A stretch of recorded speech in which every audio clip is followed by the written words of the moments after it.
C'est 2016, je travaille chez GE Aviation et je reçois un coup de fil de M. Mohamed Eteshami, vice-président d'ingénierie, qui me demande de lancer une nouvelle entreprise avec lui dans l'impression 3D qui va s'appeler GE Additive, où on va mettre sur le marché des machines, de la poudre et des services de conseil pour aider les fabricants à se lancer en impression 3D. Laurence Vigeon-Langlois, directrice exécutive chez GE Aviation pour les moteurs bombardiers. L'impression 3D amène des avantages assez uniques du point de vue de la conception de pièces ainsi que de la production et la fabrication de ces pièces-là. Par exemple, on peut aller chercher des pièces qui ont des avantages et des performances supérieures à plusieurs niveaux.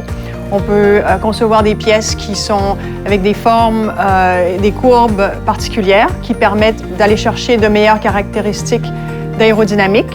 Par exemple, dans les injecteurs d'essence des moteurs d'avion. On peut aller chercher des pièces qui sont beaucoup plus légères, par exemple sur les antennes de satellite. On peut aller produire des pièces qui ont des meilleures propriétés complètement faites sur mesure pour un patient, par exemple avec des implants crâniaux et des implants maxillofaciaux.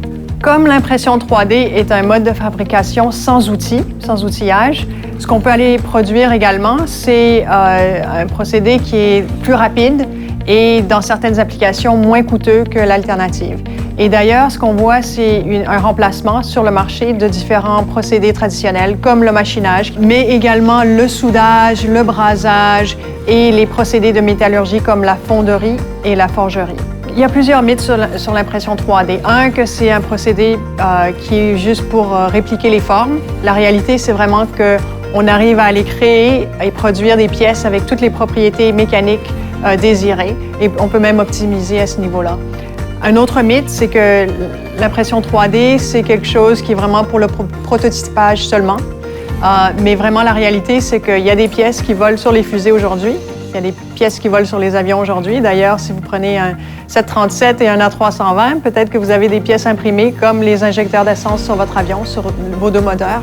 Donc, si j'avais un conseil à donner aux fabricants québécois qui ont un désir d'en apprendre un peu plus sur l'impression 3D, mon conseil, c'est vraiment mener la rupture technologique plutôt que d'en devenir une victime.